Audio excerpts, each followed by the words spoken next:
generating bodhicitta as our prayer goes. May bodhicitta, precious and sublime, arise where it has not yet come to be, and where it has arisen, may it never fail, but grow and flourish ever more and more. So first 3 chapters of this book, which is about arising bodhicitta where it has not yet come to be. Second 3 chapters, chapter on carefulness, chapter on vigilant introspections. Today, we are chapter on patience. These 3 chapters are for where Buddha bodhicitta has been arisen, may it never fail. Always protect the bodhicitta that one has been generated. Never let it decline. And in order for doing that, of course, we need carefulness. Because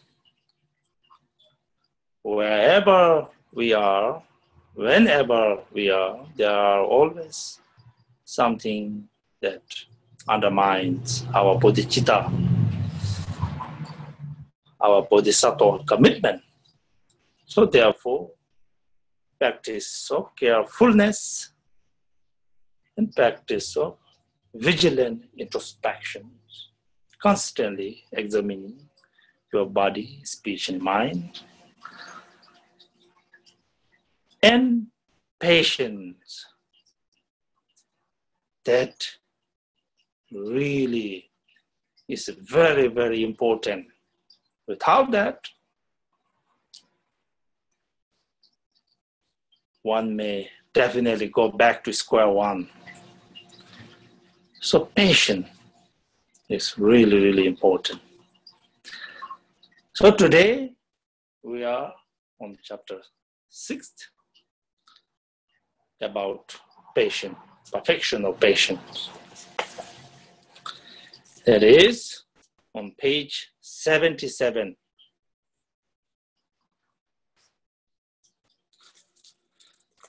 Seven is what patience.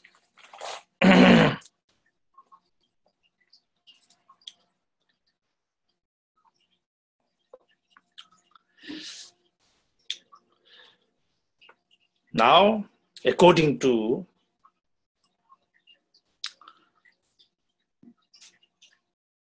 Rinpoche, this chapter on patience is divided into 3 main sections. These 3 main sections are, first, removal of anger. Second, cultivating patience. Third, respect for all beings. In order to practice patience, first, of course, the opposite of patience is anger must be removed. We got to think about the anger, what it does. Look at that as our main enemy, which caused so much suffering in the past, so much suffering in the present, will cause so much suffering in the futures. So look at that hatred or anger as our main enemy. And removing that, first and foremost, in order to effectively practice patience, one must remove our anger first. And then practice the main thing, patience. And as a bodhisattva, it's not that one only practice patience, but also one respect to all beings. Really. After all, they are the ones who gave us the opportunity to practice patience, who gave us the opportunity to accumulate merit. With sentient beings, by interacting with them, one, in fact, attains enlightenment. So, with infinite gratitude to all sentient beings, and one must respect. So these three, if one practices effectively, then one is really practicing the perfection of patience, which is very necessary in order to protect and maintain our bodhicitta and our bodhisattva's commitment. Okay.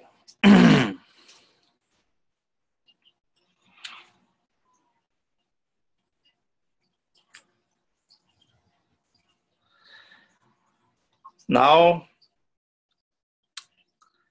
the first stanza. Through first stanza through 10th stanza is about the removal of anger. So let's talk about.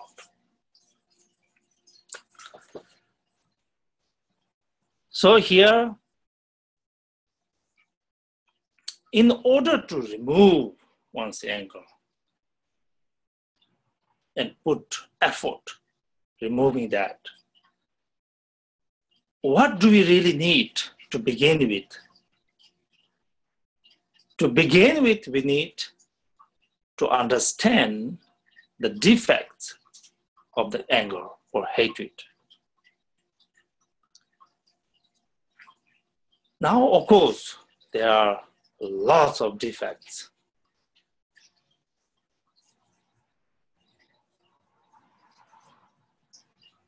But among all the defects of the anger or hatred, one of the main things is it destroys our merit, which is cause for happiness.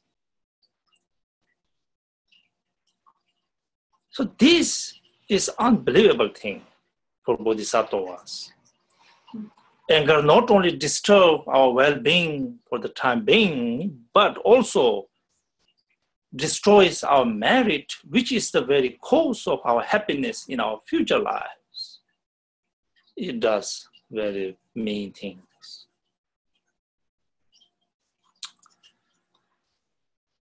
Now, before we talk about that, as a bodhisattva, one has generated bodhicitta. Bodhicitta is caring for others, genuinely wishing all sentient beings to be free of suffering, and genuinely wishing all sentient beings to have perfect happiness, which is enlightenment. Such wonderful aspirations and motivations. To that motivation, which is most bad motivation, to that motivation, which is a really bad one, that opposite to that mind. Opposite to that mind is anger and hatred. When we say anger and hatred, we're talking about your thinking, attachment to yourself. You are the only one here. And from that, you do not care all others, completely ignoring others, not only completely ignoring others, but also hate them, completely reject, completely wish them to have sufferings.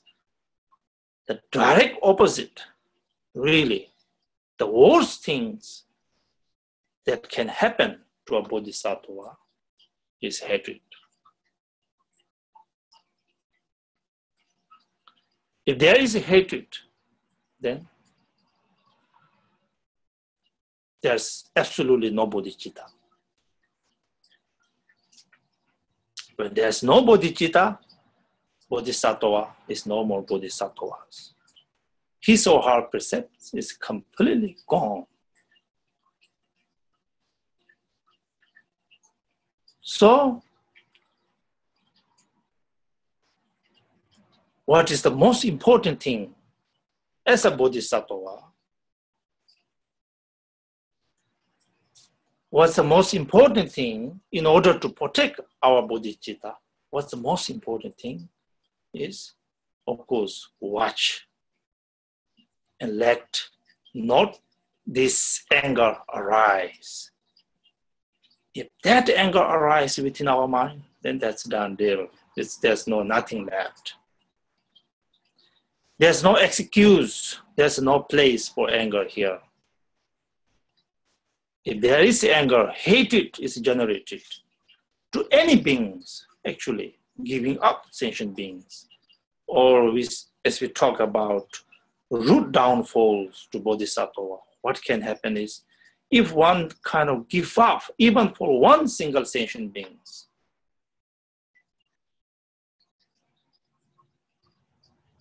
give up our bodhicitta aspirations, wishing all sentient beings to be free of suffering, all sentient beings have happiness.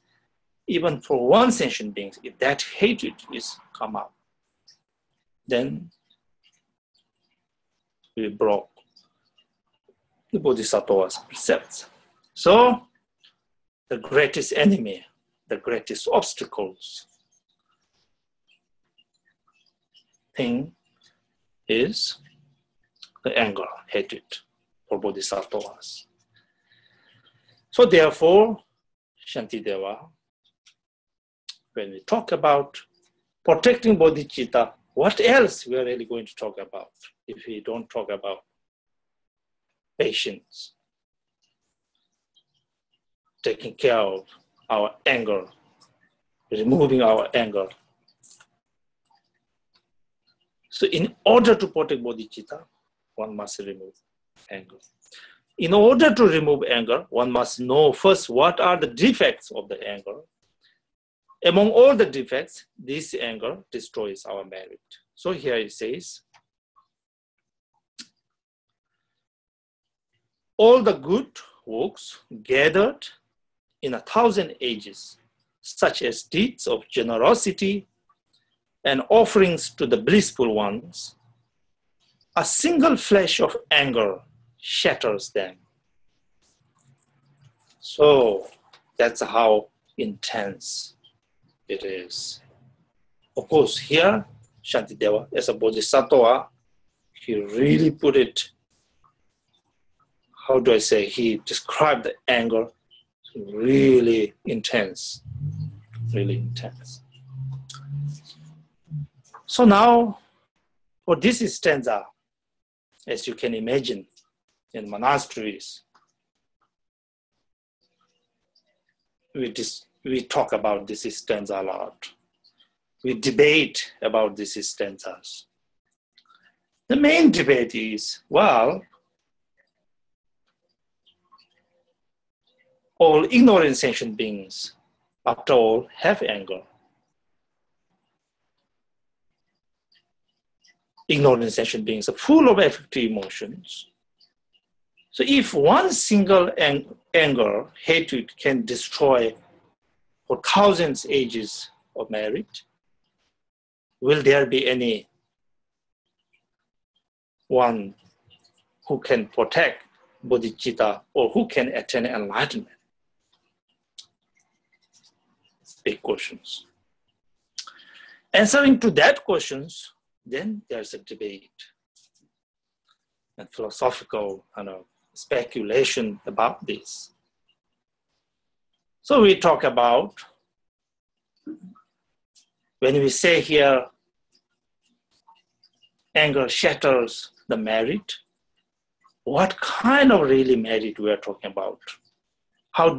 what kind of merit? How do you define that merit that anger can destroy? And in which manner it destroys?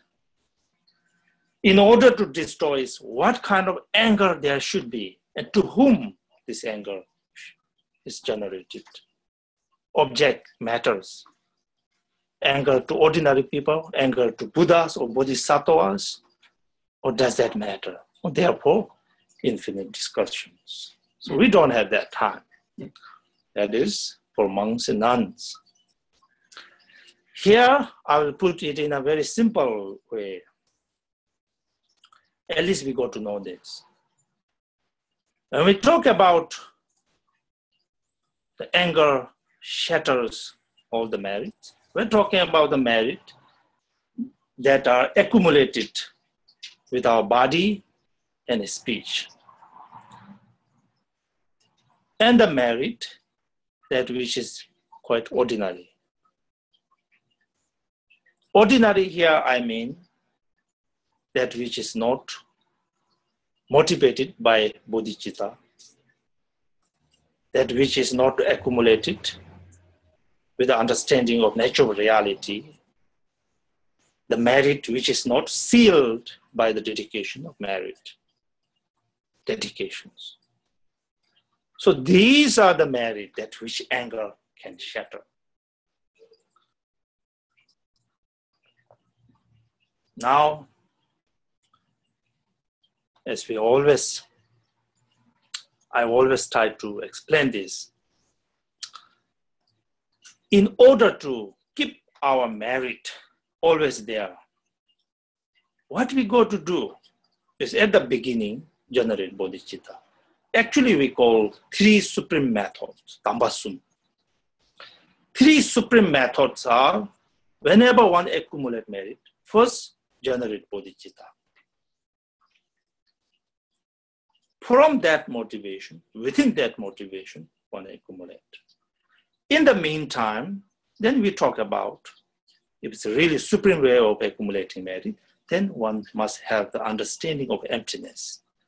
In reality, there's not subject, object, and action. All are inherently empty. And at the end, we dedicate the merit for all sentient beings.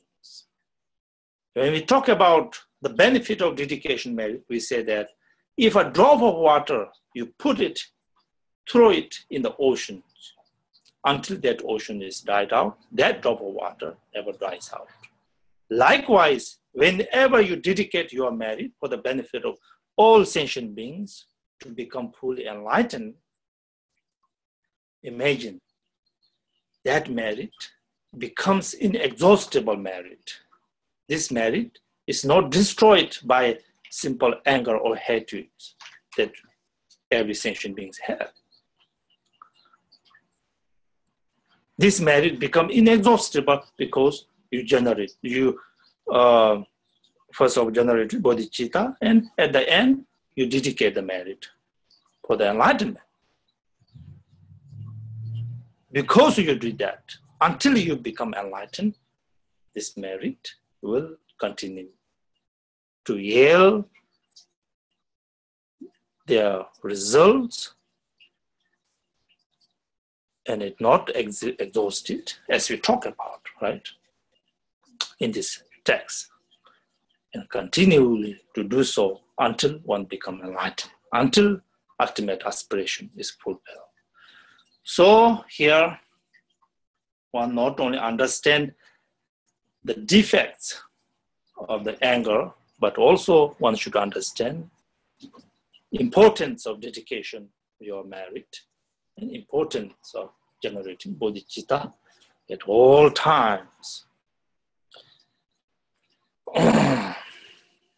Okay. So let us always keep in our mind, whenever we accumulate merit, let us accumulate the merit. Let us make this merit inexhaustible. Okay? Therefore, we do, whenever we practice here, see, I try to always, request you to generate bodhicitta When we do prayer before teachings, there's bodhicitta. At the end, we try to generate, we try to dedicate the merit. So if you wonder why, since this takes time and sometimes,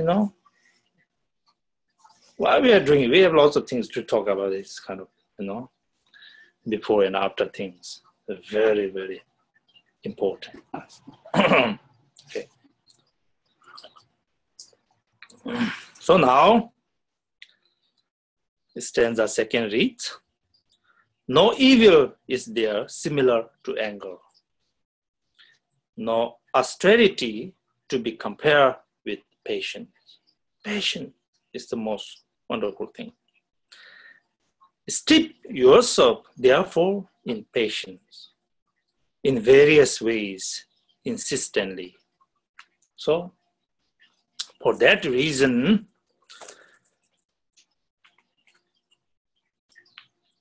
reason being, there's no evil similar to the anger.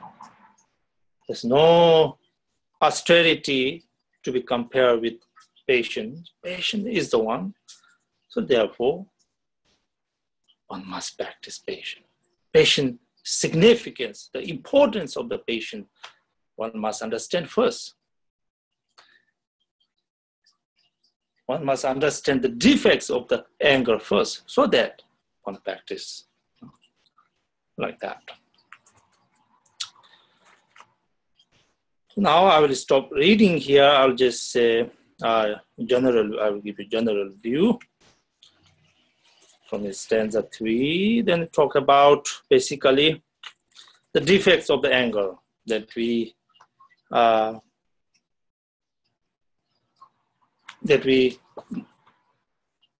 experienced, basically. What anger does, what hatred does is quite obvious, isn't it? When somebody is really in a rage, when somebody's mind is really dominated by anger, what it does, it really shakes their comfort zones. There's no comfort in this person's mind. There's no tranquility in this person's mind. This person basically lost everything, even the appetite to his otherwise he finds very delicious food. If this happened to us, somebody in Santa Barbara, they would not even bother to go to walk on the beach.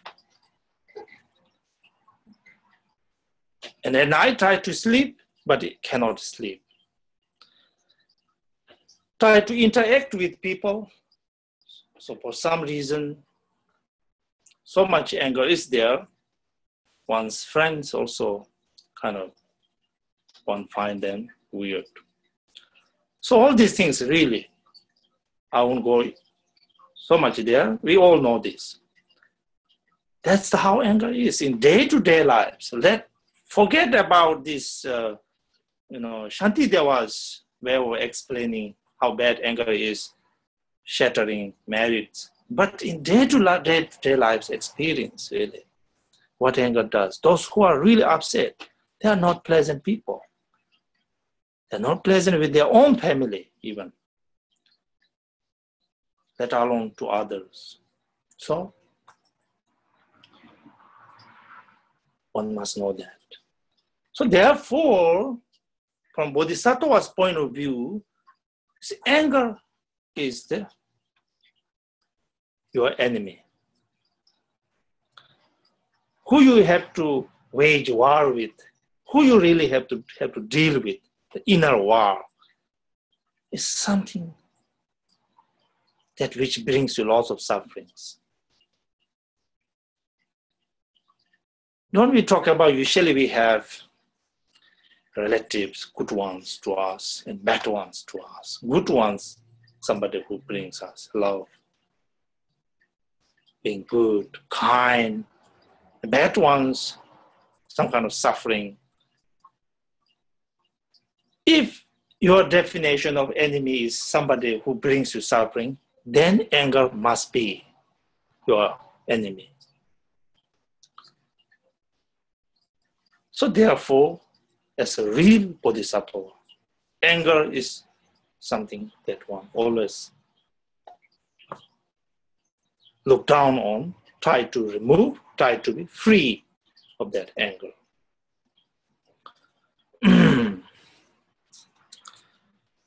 Here now, in the stanza 7th, Shantideva describes a little bit about from what kind of circumstances the anger come to be.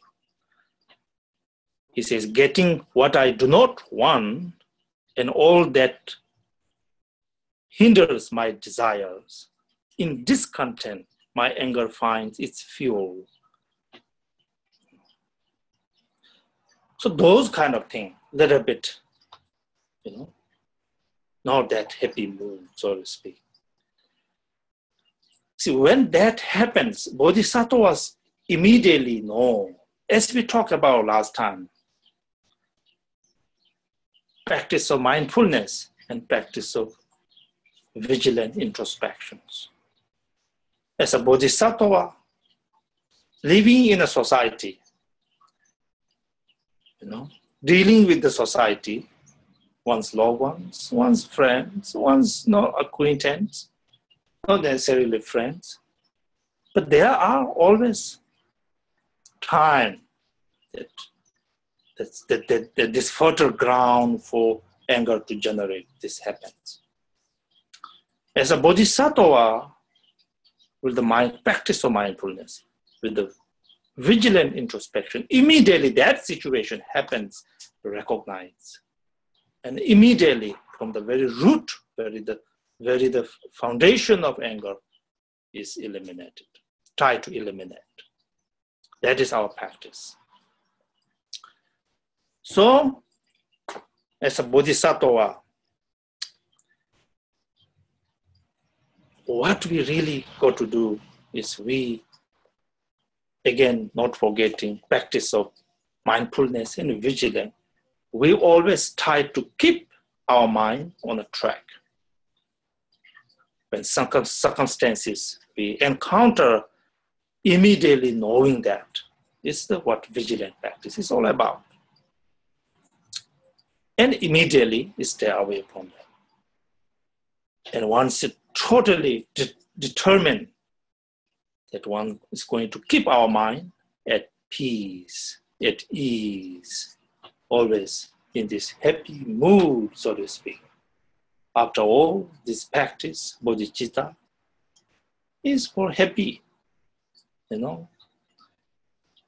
Try to have a life in which there's no enemy.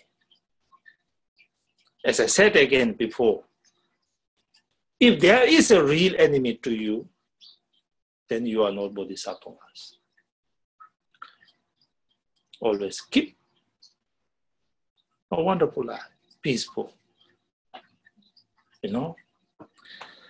So when so much determination is there to be such, so it's really great. With that determination, one is really pushed to practice of mindfulness and practice of vigilance. Always happens.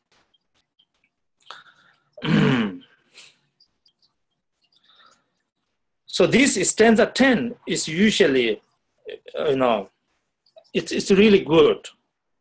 Usually you can apply to all situations. Here it reads, if there is a remedy when trouble strikes, what reason is there for dejections?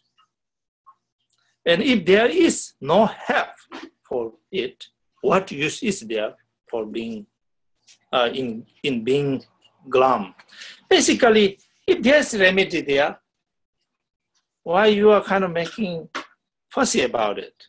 Go and deal with that remedy, find the solutions, whatever situation you are. If there is no remedy, again, why you're making too much fussy about it? Yes, there's no remedy. Why you're making a big deal? So this kind of, Shantideva's wisdom applying in one's day-to-day life is in fact very effective. every situation one face that one do not like, there is to that situation, sometimes there's a remedy to overcome that situation.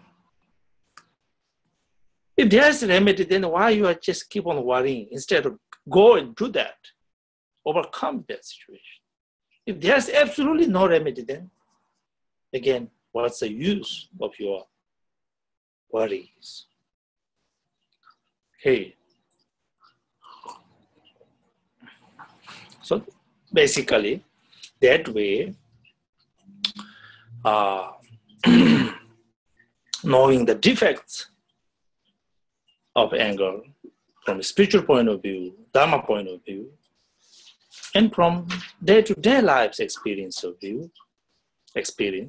from that view, one must remove. If there's any remedy, if there's any way that you can do, you should do it. Always do not forget, as we talk about mindfulness, what is mindfulness? Mindfulness is something there to be mindful of these teachings, right? So always remember this. Now is stanza 11. Stanza 11 is about identifying the object of patience.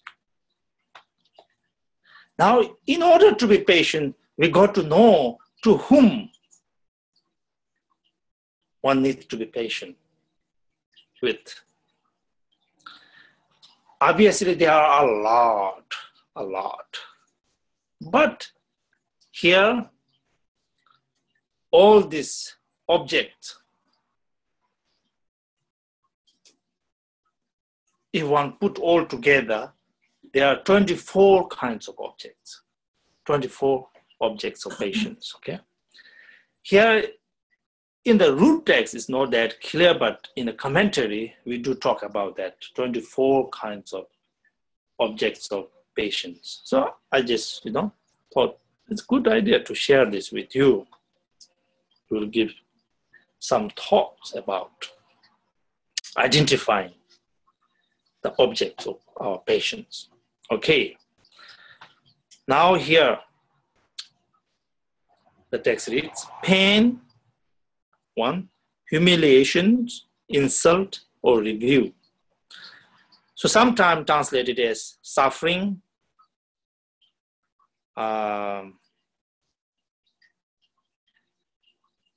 contempt,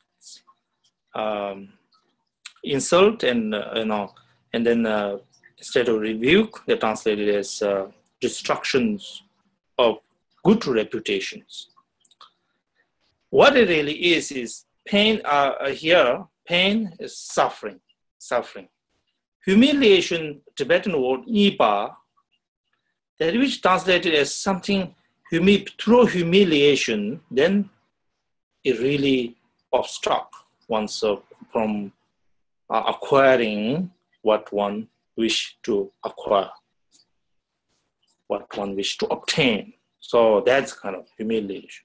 Insult is directly talking bad things to you. You are such. Rebuke is something that basically is spreading the gossip about you or something malicious reputation about you to all others. So there are 4 things, right? So obviously, those who does these 4 things to oneself, whoever did this, whoever do suffering, whoever do humiliation, whoever do insult, whoever spread the bad reputation all around, these people, you'll be upset. Most likely you rage anger to these people. So these 4, whoever do these 4 to oneself, 4 objects of practice of patience. Let's imagine 4 individuals who do these 4 things to oneself. Therefore, now to our loved ones, our spouse or who, father or mother, let's say there are 4 individuals who do this, these 4 things to our loved ones. Now what happens? We got 8 types of people that we have to deal with. All are our objects of our patience. Now the text reads, the last line it says, for those who we do not like, it is the reverse.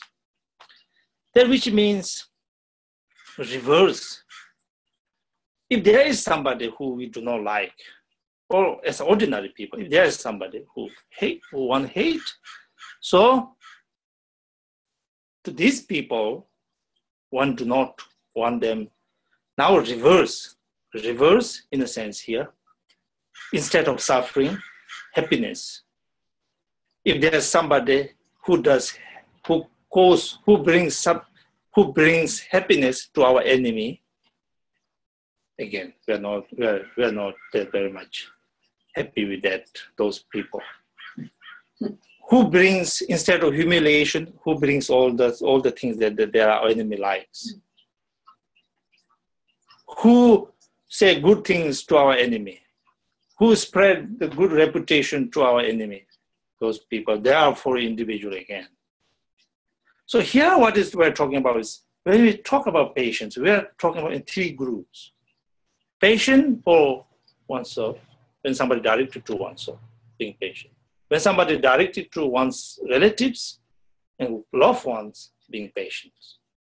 When somebody directed to our enemy, the good things, we want them bad things, but good things happening. So those who do good things for this enemy.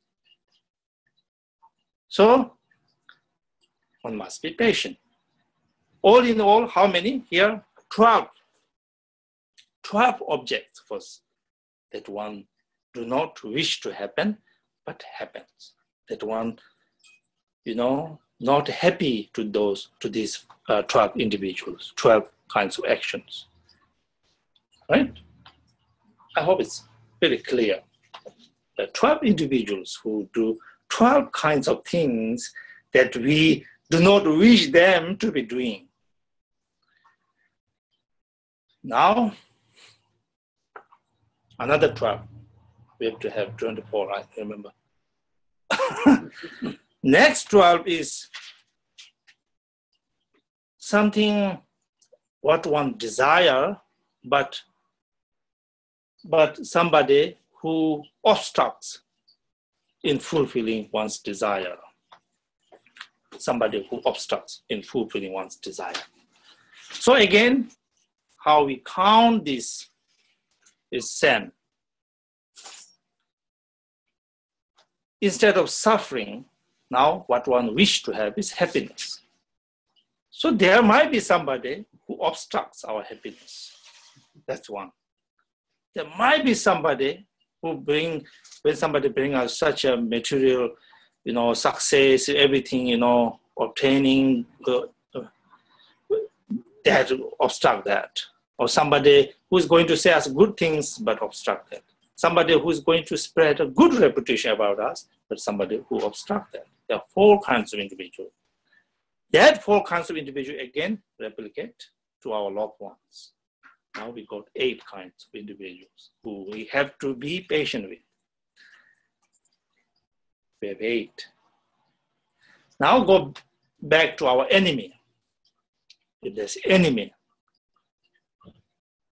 if there is an enemy who one hate, then somehow, now we're talking about a very, very bad mind. We want them to have sufferings. But there are somebody who come along and obstruct that suffering to that individual who one wish to have suffering there. And then again, this suffering, this humiliation, this insult, this bad reputation, all these 4 things we wish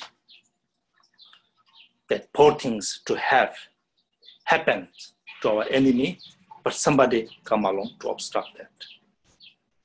So is that clear? These 12 are something that we do not wish, but happens. No? Do not wish.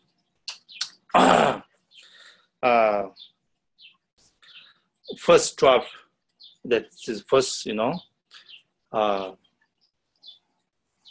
these four, first 12, for oneself, for one's loved one, for one's enemy, when all this, what one wish to happen, happening, all this second 12 is something that we do not wish to happen, but happens, those obstacles.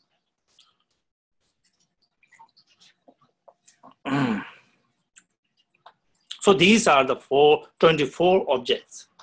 24. When you really sit down and think about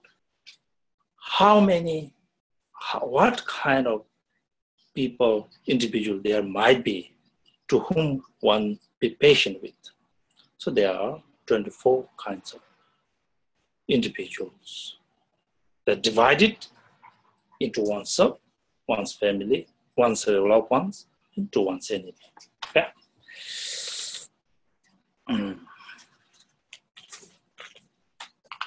So now we pretty much clearly identify our object of our patience. 24 objects of our patience. Okay. Now from stanza 12. Okay?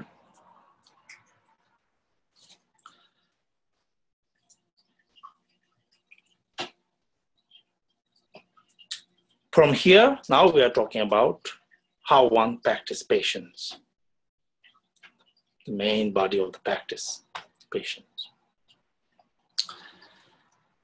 Speaking of patience, now we are talking about from this stanza 12 through stanza 21, we are talking about patience of accepting sufferings. Accepting sufferings. We must have patience with these sufferings. Otherwise, one will not be able to keep our Bodhisattva's precepts. So, here,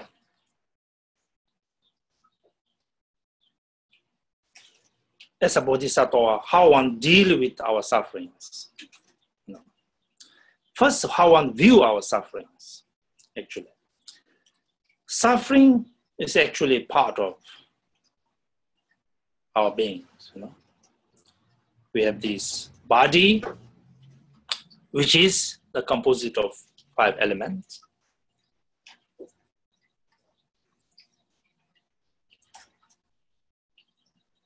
So these 5 elements, most of the time remain in balance, but it goes to imbalance.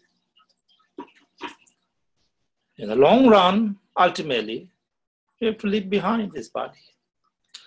So these physical kind of sufferings is always there. It's part of it.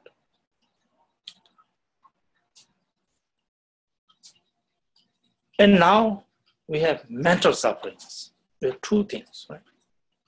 Mental suffering is something that Bodhisattva was really free from. I think mental sufferings are very much unnecessary.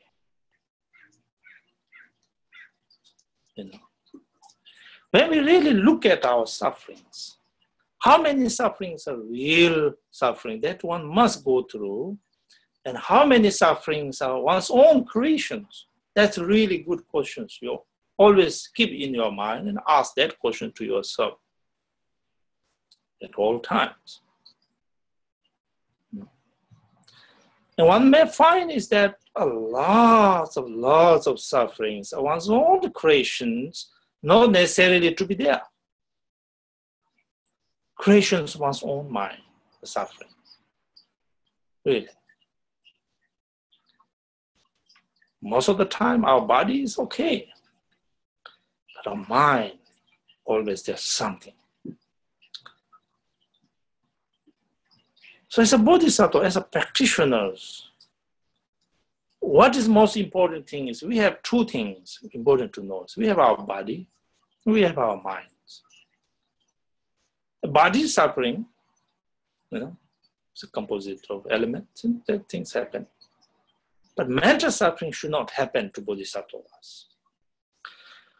Bodhisattvas should not have mental suffering is because we have now broke our cocoon-like mind, limited mind. We have opened our mind. We have opened our mind very wide. Very wide. With this wideness, in this expanse of our mind, things can take place. And things can take place. Situations, good situation, bad situation, anything can come and go. No problem. And small things should not be bothered. Because our mind is very expansive. Should be like that. So, as a part of the bodhisattva, as we talked about before, the path of the joy or happiness, with that path this path will lead to the ultimate happiness and joy, the enlightenment. So why the path of happiness? Path of happiness is because the most suffering has to do with our mind. Bodhisattvas get rid of these all sufferings. There's almost no sufferings. Can I ask you a question? So, let me first finish. Yeah. So therefore, bodhisattvas dealing with sufferings and not taking things too seriously, looking at others' sufferings. When you look at others' sufferings, what bodhisattva does is that we call, when you look at really into suffering, it is like Chögyam Denpa, which means that initiates, that begins you when you know sufferings. Really. See, knowing suffering in Buddhism, there are lots of sutras. In those sutras, all they talk about is suffering of sentient beings. Suffering of the hell realm, suffering of the hungry ghost realm. Here, as a bodhisattva's approach is not something to reject and something we try to remain unaware of the reality, but very much get into it, those realities, the real situations. Real situation is there are sufferings. Yes, as a bodhisattva, one try to be free of those sufferings, but when we actually look into the bad karmic results, there are sufferings. And some sutras always talk about sufferings. When we talk about last time, also my perfect teacher, see, when we are in the infallible law of cause and effect karma talking about, we talk about in detail about sufferings of that, sufferings of this, hell realm suffering, God realm suffering, all these things, basically. What is the reason then to talk about those things? There's a big reason for that. If one do not know those suffering, how can one motivate toward the path that which lead to perfect happiness? Lead to the place where there's even name of suffering do not exist. To really inspire us to that path, to that destinations, one must first know what are really things are there, real situation, the sufferings. Suffering really makes our mind turn toward Dharma. That's all we talk about in Hondo practice, you remember? 4 thoughts that turn our mind toward Dharma. One main thing is reflecting on the sufferings of samsara. That's how we begin. At the meantime, on the path, what keeps Bodhisattva going as the Bodhisattva going? So much determination for the sake of all sentient beings. So much care for all the sentient beings. Because Bodhisattvas know that there are sufferings. Whenever they see their suffering, sentient beings' sufferings, they are ever more committed to liberate sentient beings from suffering, whatever it takes, and how long it takes, it doesn't matter. All these things happen. So, now the main subject, patient, one being patient when suffering comes. Accept that suffering as a bodhisattva. Accept that suffering. That is why we have to accept that suffering. Is suffering we look upon as something that which goes, one to turn one's mind toward Dharma. And suffering is the result of our past karmas also. So in this regard, we say sufferings are like a broom which cleans out all the unwanted things. The more suffering that there is, more karma is exhausted. So, as a bodhisattva, take sufferings, accept the sufferings, accept the hardship here, accept the hardship. For a small cause, sentient beings do so much things, something small things to, complete, to achieve. We are talking about here achieving Buddhahood. So of course, one must try to achieve something wonderful. Something wonderful. So one must be, do not be kind of discouraged when sufferings or unwanted things happens. Knowing that unwanted things happens, there are merit in it. So as a bodhisattva, never discourage. Is in fact really inspired.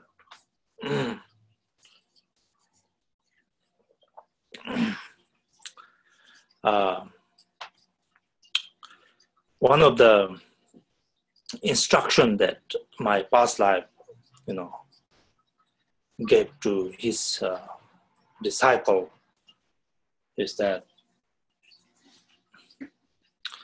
he said in these instructions, don't be like when everything goes well, then you appear to be like a practitioner. And when unwanted things, misfortune things fall upon you, and you show who you really are, If that happens, then you are not true practitioners. True practitioners, there's big heart, really. Anything happens, of course, that things happen. Sufferings happens, unwanted things happens. But keep on, keep it on.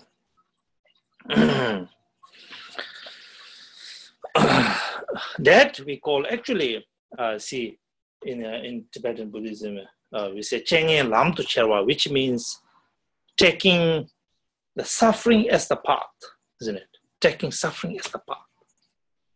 That one must do it.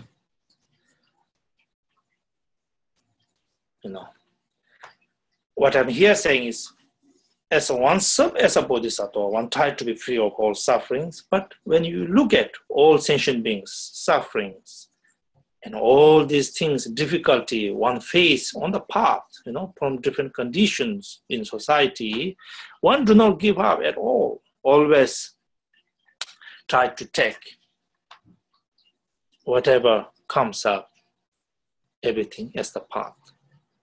That is exactly the case as a bodhisattva, how one generates the genuine compassion to all sentient beings is knowing the sentient beings' real circumstances, the suffering.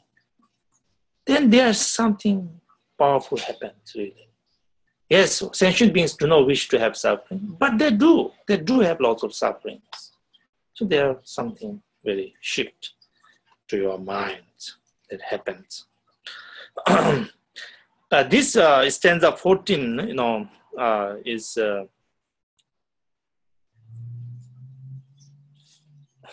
by the way, this patient of accepting suffering is from stanza 12 through stanza 21. Okay. On stanza 14, this one usually we use this a lot for the encouragement for the bodhisattvas. Here Shantideva says, sometimes we find things very difficult in our situation, but here he says, there's nothing that does not grow light through habit and familiarity. There's nothing that do not grow light. You can do it. First, you try to be patient with some other steps, step by step. Then you can go further and further. Putting up with little cares, I will train myself to bear with great adversity. So, accept suffering. Accept suffering. There's lots of good thing in it. And here I want to read this stanza 21. Here it says the benefit of suffering actually. Suffering has its worth.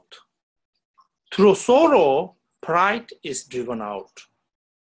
And pity fell for those who wander in samsara. Evil is avoided. Goodness seems delightful. So we're talking about, of course, then, as a bodhisattva, looking around, lots of these sufferings. At the same time, bodhisattva knows all suffering comes from causes and conditions, these sentient beings. It's still accumulating lots of cause of sufferings, even though they do not wish for their sufferings, So, okay, basically now, first here, being patient means whatever circumstances come up, good or bad, difficult circumstances, you never give up. You actually take that sufferings as the path. If that happens, if suffering do not bother you, then what else can bother you? Really? If suffering, when unwanted things fall upon, that time we have to be careful,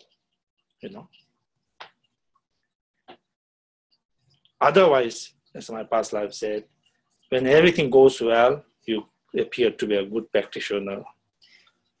When misfortune things happen, then you are kind of very ordinary. So that is something to think about. Always keep on.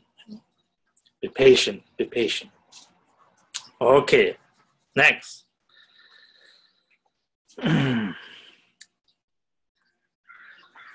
Next is next section is we call Chula Ngipersen Pindushi.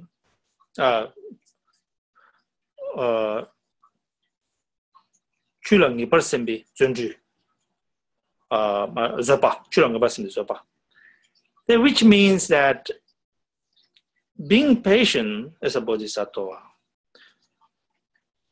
is something very reasonable things to do. Knowing the reality of things, then you become the greatest practitioners of patience. reality of things. Why insentient beings have all these affective emotions, all these back and forth things? Endless story, really. Endless story, there's no end. So sad. We talk back and forth. One says, I'm right. One says, you are wrong. Everything is just back and forth. So as a Bodhisattva, really in order to practice the patient, one got to know the situation, the real conditions, so that one be able to practice patience. So here, knowing the real situations is from stanza 22 through 33. Okay, is knowing the real situation. Knowing the real situation here, now Shantideva talks about, we call temdel in Tibetan, interdependently arising. This is a beautiful thing, really. Everything is interdependently arising. There's nothing that one entity just happened to be there without any causes and conditions, stand alone kind of objects. There's no such things. Everything that happened from many causes and conditions. Usually I give example like, right now I'm talking, you are listening. To this happen, how many causes and conditions must have gathered before? If you really look into detail, so many. This moment to happen, so many. So that interdependently arising phenomena, in generally speaking, Buddhist philosophy, that's a very important concept. Very important, I won't say concept, very understanding of natural phenomena. When you know this, then something very powerful happens to your mind. Really paradigm shift can happen to your mind. So here, Shantideva is talking about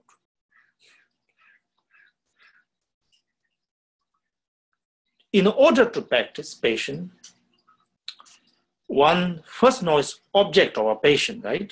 To whom we practice patience is something that somebody is in a rage, so much upset against you and do all the bad things, say all bad things to you. So that kind of scenario, let's imagine. To this person, one must be patient.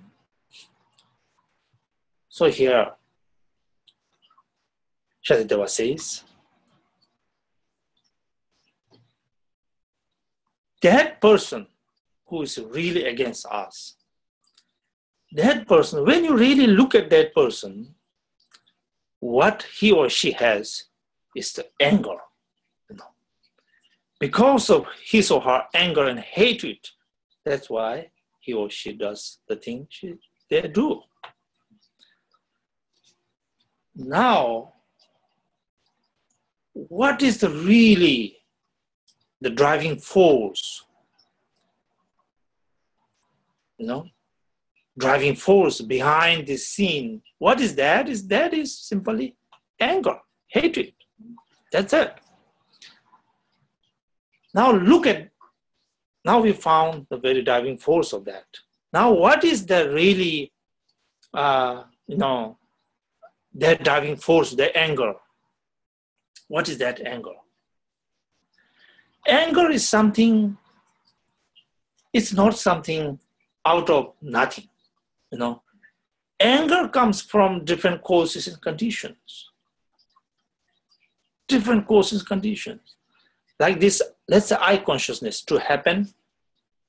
I'm seeing this computer here. To this happen, what I need is consciousness, of course. Eye faculty. And then the object, the computer. When these three things happens, there's eye consciousness, seeing this computer. From this anger just happened from many causes and conditions. Many causes and conditions. That is interdependently arising. Now, we look at the anger, the hatred. Does hatred really plan this to happen? Hatred, this anger did have any plan before? And then motivation, in another word, I want to be upset with you. Imagine that person's thinking before, I'll go there and talk to him or her, and then I will get upset, and then I will say bad things. Nothing has been planned, really. Nothing has been planned. The anger itself, nothing has been planned. Anger itself just happened when cause and conditions gather.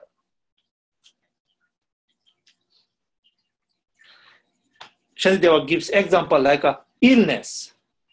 Illness is like that, which cause us suffering, also like that, It just happens. Now, forget this little bit. First, let's think about the one who say bad things, do bad things. Now the individual who do things, bad things, say bad things. Is there something that he planned? Not really. Because she and he is completely dominated by this anger.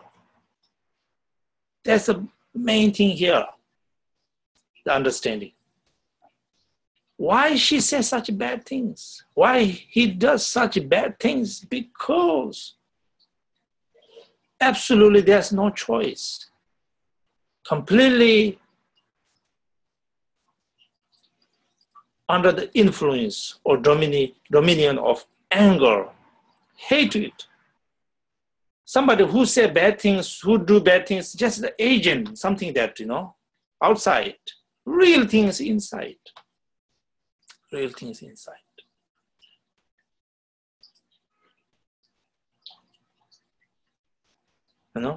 Real things inside. So, when you look at those things, those angry people, really, don't you think, realistically speaking, you should be compassionate, really? Oh my gosh, this guy is really in a bad situation. Don't you think you should be compassionate?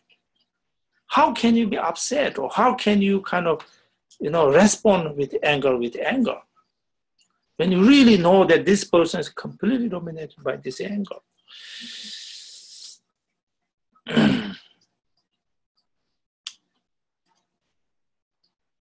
That anger, like, sickness, we have sickness, illness when we have, that sickness happens because of this, this person is sick physically because this kind of sickness, this illness is inside. So like that, as a Boddhisattva, you really think about anger itself did not have any plan. When causes and conditions gather, just happen to be.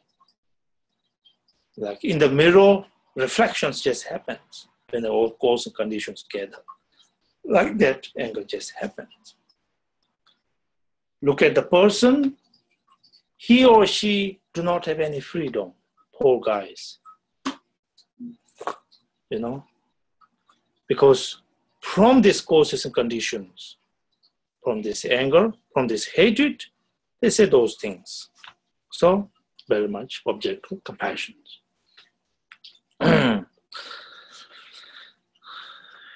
Now, I won't go into detail from this stanza 27 and 28 talks about,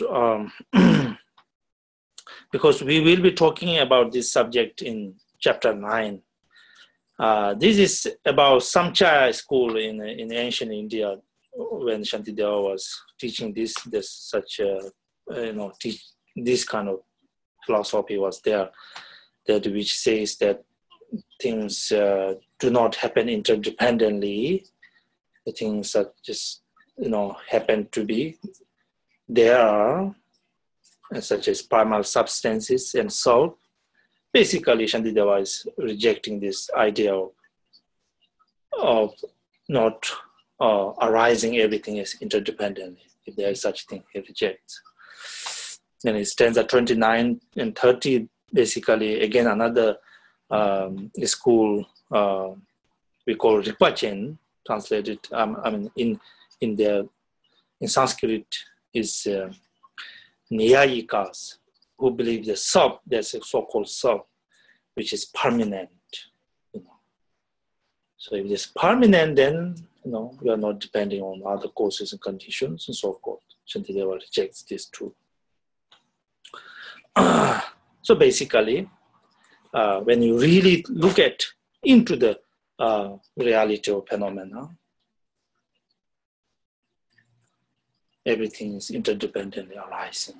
There's no self-arising, stand-alone object. So when you think about that in detail, in real situation, usually anger is we don't think about anything. In fact, when somebody is in a rage, then gone. Sense of judgment is not there. Usually when I talk to my friends, when their relations are not good or somebody upset, and I say to them, please discuss this with your friends when you are not that too upset. If you are already upset, then try to discuss and find a solution. Then it's really difficult because your sense of judgment is really twisted. So anyway, when there are practice of patient needs, Bodhisattva's path is not like a blind kind of faith. Oh, Buddha said practice patience, now I have to practice patience. But here are the very analytical, very, asking the questions. Why do I need to be patient? And when you ask the question, why do I need to be patient? Then you go to such teaching like this, and then it makes a sense. Yes, it does. And this, when you find such thing as, yes, it does make sense.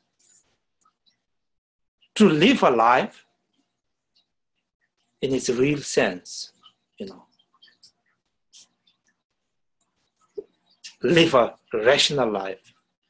One need that. This, one need to practice patience. One find like that. And this, then, is the result of our study. There's the point of our study. Okay.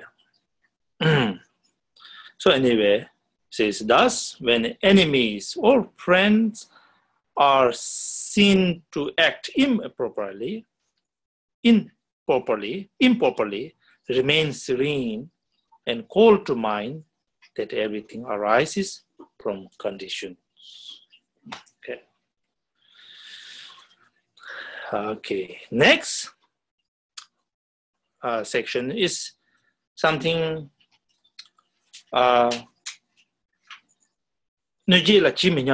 which translated here is the patient of making light of what causes harm. Basically here, again, understanding the real situations, not only thinking about from one's own kind of view, but putting the whole situation together, And then one knows that it is reasonable to be patient. It's not good to be upset or the rest. Okay. So this teaching is from stanza 34 through 51. Okay? 51.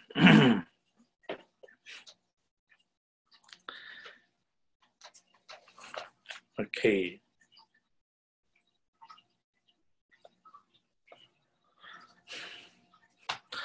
So this begins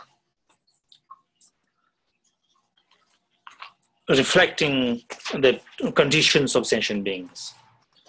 What is the real conditions of sentient beings? What all sentient beings need, wish for is happiness. The very person who is absolutely upset with you, rage with you, try to do all these things, what he or her, what his or her mind really wish is something for happiness, not for suffering.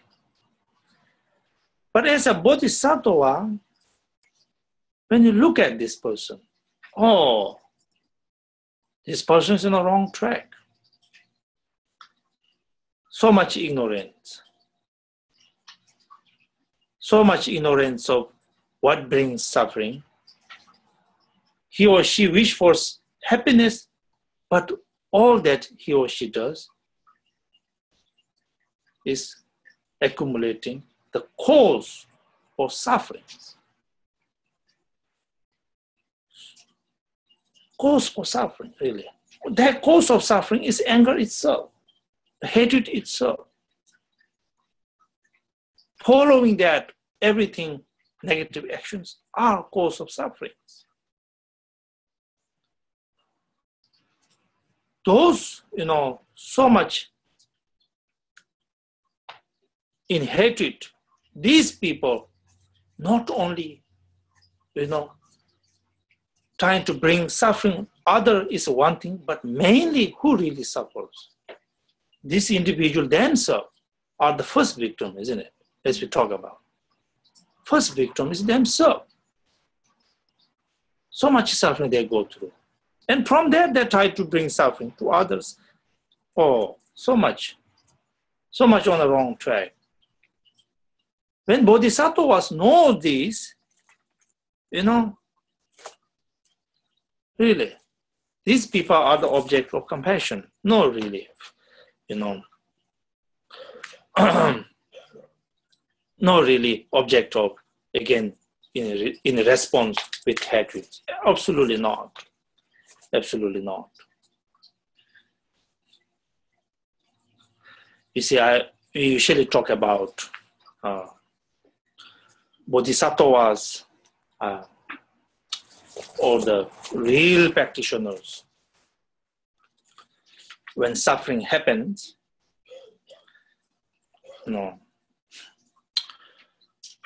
from these individuals, when they cause sufferings, we got to really think about what really caused these people's, bad actions. These people's bad actions is from their own anger. So bodhisattva oneself, when one really think about, from the beginningless lifetimes, why wander in samsara? The very cause of this is anger and one's own affective emotion within. So therefore we give the example like, for instance, you think about a regular dog and a king of animal, lion, we say. If a regular dog, if you throw a stone, sometimes dogs, if you throw a stone, hit the dog get pain, and the dog may chase this, stone and try to chew on the stone, not really thinking about who threw it. But if you're a real person, good practitioners, be like the lion. When you throw the king of animal, the lion, against to a lion to hit with the rock, lion would not go to chew on that rock, but it will look for who threw it. So be wise on the path of Bodhisattva. That is, of course, anything happens, always one's real enemy is anger itself, not the agent of the anger. Who acts the anger? But the anger in itself. That's one way to look at it. So here Shantideva says, if somebody hit you with a stick, would you be upset with a stick? Or you say, oh, I'm upset with a stick. Who threw the stick to me? And then that's it. Now the whole situation, somebody is with that anger. Anger is the one who make this person to throw this stick to you. So usually, Shantideva here, in the teaching again and again, what he really reminds us is,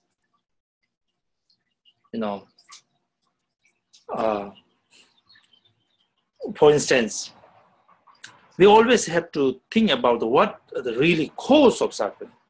Otherwise, for instance, when we have for instance, when we have sickness, with that sickness, one have, all these sufferings. But with that sickness, we don't really upset or anything. It's just things, happens. But with the anger, somebody act, with the anger, we are upset. So Shantideva is saying that, why do you upset with the inanimate objects, like sickness, when you keep suffering, you are not upset. But animate objects, when they keep you suffering, you are upset. You give rise to anger. In reality, it's the same. The person who causes you suffering is simply from their anger, from their hatred inside. Okay. Now from stanza, now the rest of the thing, okay, here Shantideva says, as a Bodhisattva, one should reflect on the infallible law of cause and effect.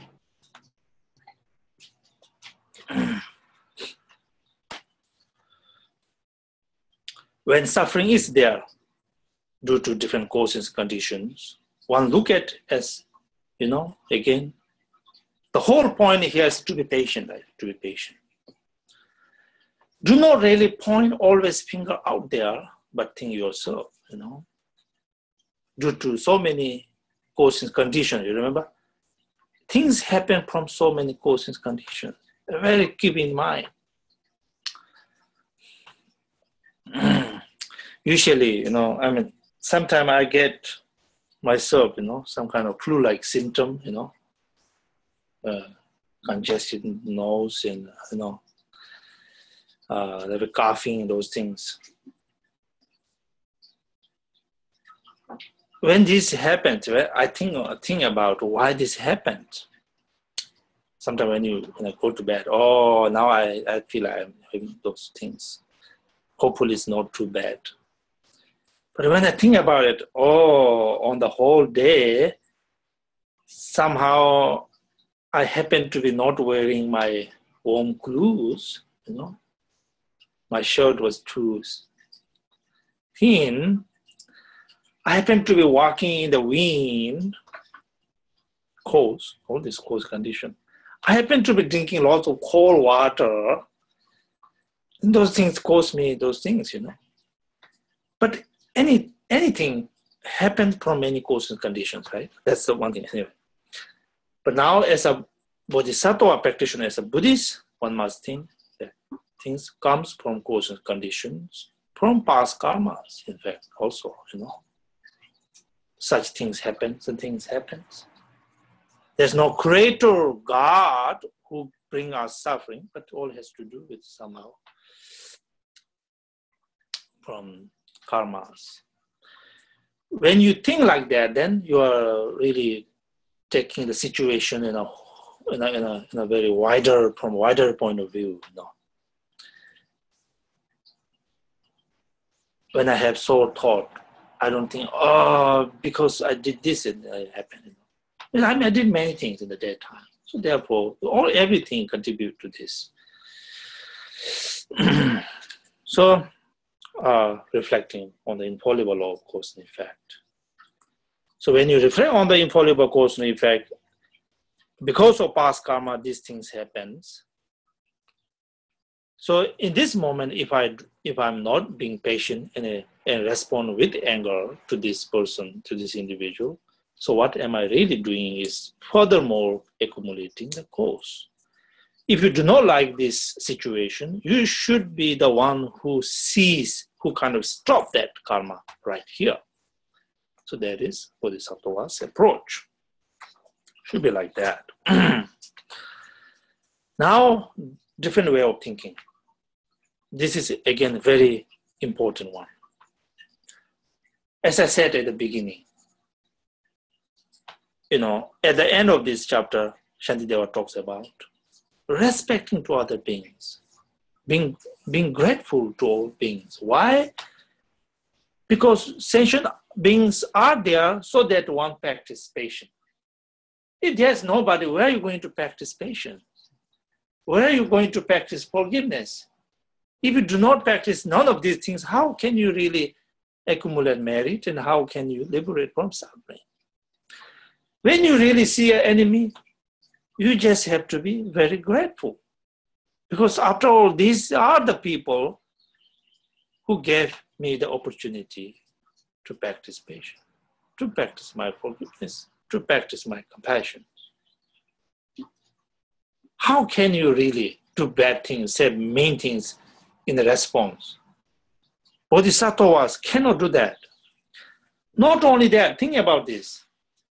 This individual who is doing so many bad things, saying so many bad things, as a result of their own karma, what will happen to them?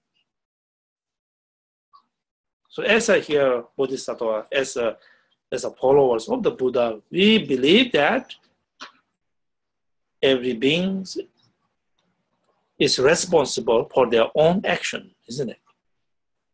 That means those who ill-treat us will have their result too. So what will happen to them?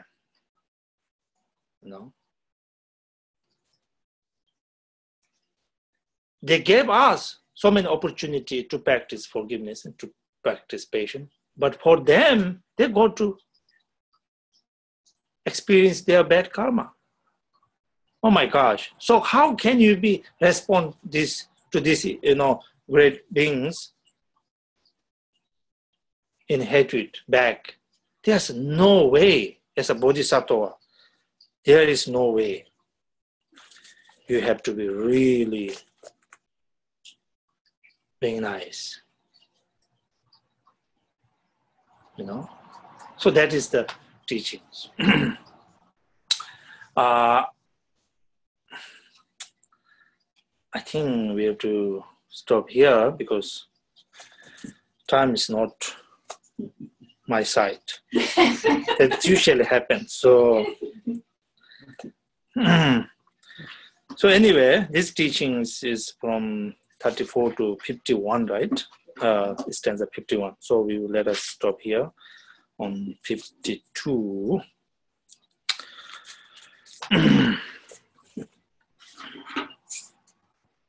Stanza 52, let us stop here.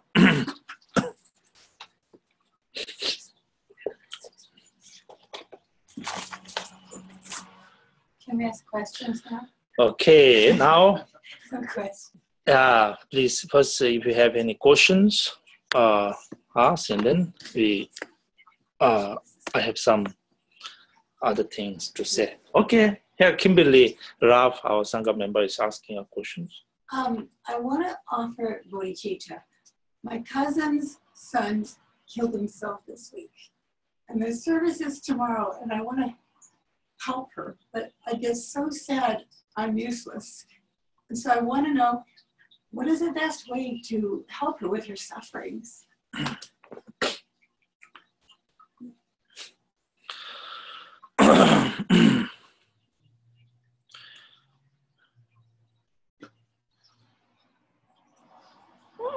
Your cousin's son? My first cousin's son. He's the same age as Jesse. He shot himself on Mother's Day.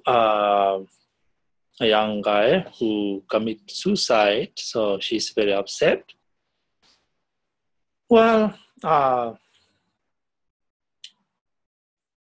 sometimes when things happen, really, it seems like almost kind of too overwhelming to deal with, especially family, difficult. But for that reason, we study like this kind of text. For that reason, we reflect on these kind of teachings. Imagine, committing suicide, really, maybe from different thoughts, As we talk about, thoughts can do such things. At the same time, these beings, of course, wish for happiness and wish to not have any suffering. But so when we talk about defects of equity emotions, it's so powerful. One's own experience, one kind of come to the understanding. So as a Bodhisattva, what does really Bodhisattva attitude means for us is that we genuinely, we try to genuinely kind of care or concern for the welfare of others, always try, genuinely care, not only when you say may all beings free from suffering, so that's, but anyway, I want to say, Shantideva will say here, just saying that word is so powerful, let alone thinking about it, So therefore, Bodhisattva's attitude means genuinely care for the welfare of others, for the well-being of others, for that really well-being, genuine care. So when that happens, you genuinely care, so something powerful takes place in one's mind. So when these things happen, really, so much compassion is there, so much understanding of, the real situations, defects of equity emotions, and the ignorance of samsara and all these things, and the meaninglessness of samsara, really. Samsara that really, go around the ignorance, delusions. So, so much understanding, so much, how would you say, renunciation, or so much understanding of the nature of reality.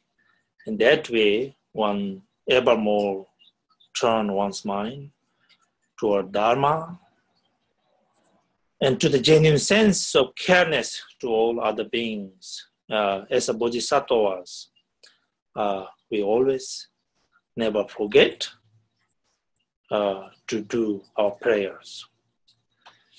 We say that, I still remember this when I was young. Sometimes I used to dream of my past lives, students who already passed away. And one day I asked my teacher, last night I had a really clear dream of this guy who passed away. Why is that? It's kind of a vivid dream. I said, well, my teacher said, well, that means he needs your prayer. So I take this to my heart, and when people come in my dream, when I wake up, try to pray. There is a reason why it happened, So as a Bodhisattva, trying to be, I'm not saying we are Bodhisattva, we're not there yet, but we have the motivation to be such. In modern world, when we watch TV, there's somebody whose news is basically about death and dying things, So when we see these things, really try to generate, compassion, try to generate compassion, try to actually, try to make watching TV as one of the inspiration, how knowing the reality of, how sentient beings dominated by their own affective emotions and how things run, so much compassion can be generated for all beings. And whenever one hears such things, there's a reason. So one recite at least Om Mani Padme Hum, say Om Mani Padme Hum, or good thoughts. May this being, whatever suffering he or she went through may never be like that. May this be the last one. And one to mantra recitation, dedicate. And especially if the beings are your close relatives, they are karmically related to you. So therefore, prayer is so wonderful, so important to do. As a practitioner, we always do that. Otherwise, what defines our as practitioner, So always prayers and always good thoughts, and to prayer dedicate merit to these beings. And like that, Okay, any more questions? Hello?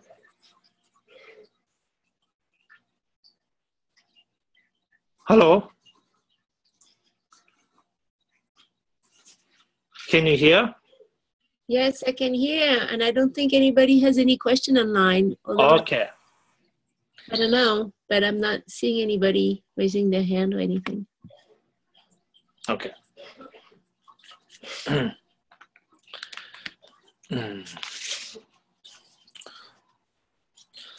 So I have something to say.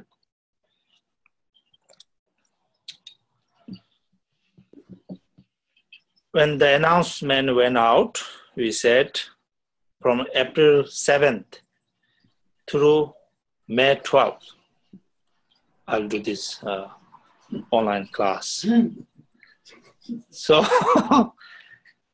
today is May 12th. I'll stop here for a while because I have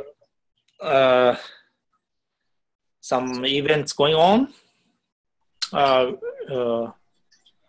and also some teachers visiting me, and then also I have my own schedule traveling.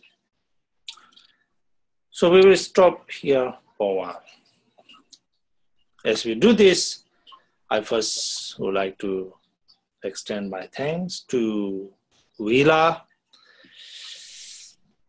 and Isabel, who has been here whenever I'm online. They are same time or before time, after time. It's all kind. You guys have been the inspiration doing all this online class, and I thank you for your kind support. Likewise, to all of you who participate and listen and discuss about Bodhisattva's practice, I truly appreciate. And especially those who spend time writing about many pages. I enjoyed so much writing. And don't forget, there's another camp coming tomorrow. That's not the end. So I really enjoyed doing this teaching myself, and reading what you wrote is quite inspiring for me. I really appreciate it. And also I should say that for this class you also made offering some contribution you made. I thank you for that. This contribution we have contributed to my own small project, Lama House, which will be 14 rooms, in Pemaku. Even though myself just kind of like this, but I have my own kind of responsibility to look after, Pemaku, to the temple, to the retreat land. So I appreciate your kind support, generosity. Okay. Then I hope these teachings somewhat inspire you, and whatever we have discussed since the limited time is a tip of an iceberg, as we say, and this to provide you some kind of inspiration, some kind of overall idea, So based on that, please you go ahead and read, and whatever we did together, I dedicate the merit to all sentient beings for arising this genuine bodhicitta. Okay, let us hope for that. Okay, that's this part. And now future. As I said at the beginning, I'm so excited to do this online, which is I am still. There's no way I'm kind of done here. I'm so excited, even more so. So I'm hoping we can continue this discussion on July 7th. We begin on July 7th. Because this one we started, now we got to really finish this, And we will work on this again. Please keep in your mind, this text is really, really important one. This really plays the fundamental teachings, the foundations of all teachings. You remember last Thursday, we even talked about how to sit and walk and look at sentient beings, how to talk to sentient beings, how to sleep, basic these things. Without these things, like, today we're talking about patience, understanding of this, nature of this anger and all these things. Really, the fundamental teachings, there's no other kind of, really, is it? So I hope,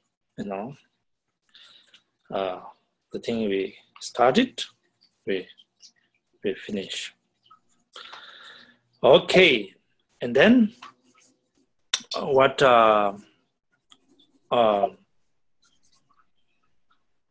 now, before that happens, before that next class starts, I have a little bit request to you.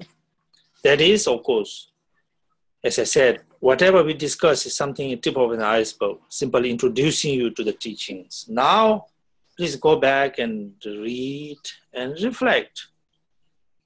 And each lines of these teachings are very profound, really, really profound. So all my hope is to provide this kind of our discussion, some kind of inspiration for you. Based on that, main things for you to read. So I hope you do that. Okay?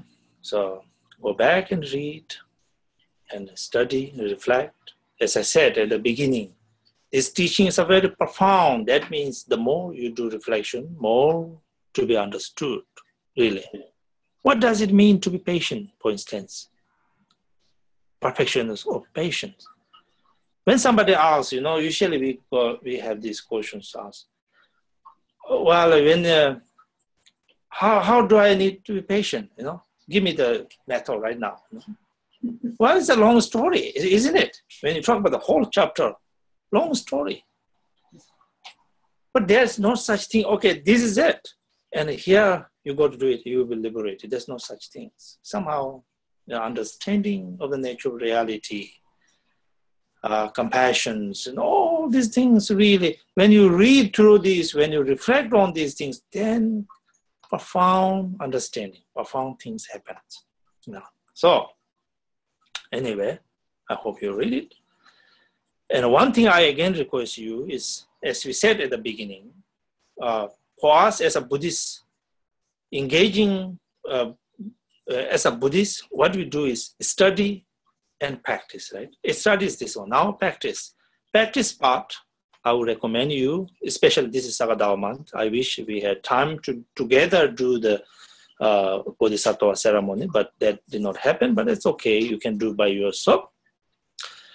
You go on the Orgyen website, there's a text thing there, resource, I think.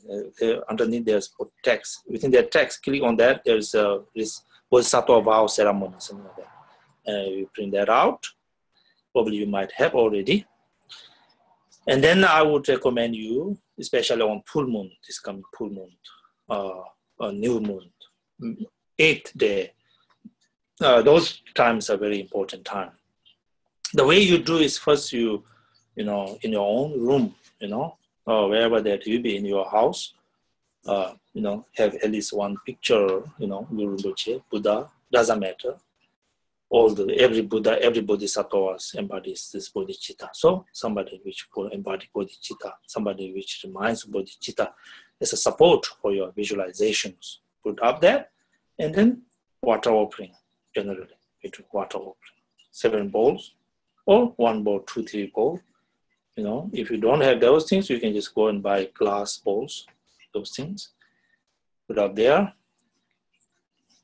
fill with clean water, and light a candle if you have, light an incense if you have, and then do 3 times prostrations. And then sit down and use this text. Using this text, we talked about, remember, the very beginning. In order to generate bodhicitta, what we need is 8 branch practice or 7 branch practice. If you include, refuge, it becomes 8. So anyway, in this text, it goes through 7 branch prayer first. And then comes refuge. And the next 2 stanza is actual generation of bodhicitta. And you say this, 2 stanza. You do silent meditation. And you think from this moment on, now I dedicate my body, speech, and mind for the sake of all sentient beings, Yes, as the Tathagatas, Buddhas, Bodhisattvas past did, I'm doing right now. Dedicating, okay? Generating bodhicitta. From this moment on, I will hope for the benefit of all sentient beings. Such a promise, such a commitment you generate. Thinking that all Buddhas and Bodhisattvas are witnessing to your actions. To that. Sit some silent meditation, do some silent meditation. And then continue rejoicing one's own merit and rejoice others, invoking others also to rejoice in one's merit and dedicate the merit. Like that. So I hope you do that sometime, especially full moon, new moon, and those things, okay? That's my request to you. Then, not only doing that, now what we need after that, we talk about carefulness. Always, wherever you go, whatever you do, always think about carefulness. Go back and read, and think about. We talk about mindfulness, really. Think about mindfulness. To be always remembering what you go to do. We talk about vigilant introspection. Always think about that. Always take care of your own body, speech, and mind. Otherwise, who going to take care of your own body, speech, and mind? You got to do it. There's a fundamental teachings of the Buddha. So I hope really you put these teachings into practice. And then patience. Of course, in day-to-day lives, we know how anger is the cause of all sufferings. And there are people always get on our nerve or shake our comfort zones. It's always there. But how we deal with it defines who we are. Are we Bodhisattva, followers of the Buddha's teachings and trying to be Bodhisattva or not? Trying to be practitioner or not will define when situation you encounter. That time We have to pass the situation. Otherwise, we lose. Likewise, as a Bodhisattva, always do not shake try to always keep your bodhicitta in your heart, regardless what happens. Always try, never give up this aspiration bodhicitta. Always keep, So with that,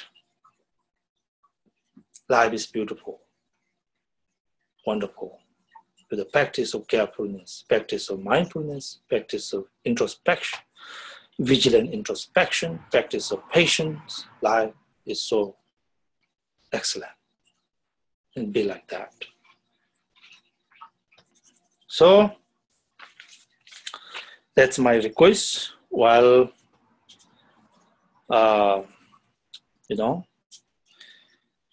don't see you for a while, and I'll see you back in, July. Have a great summer, beginning of summer.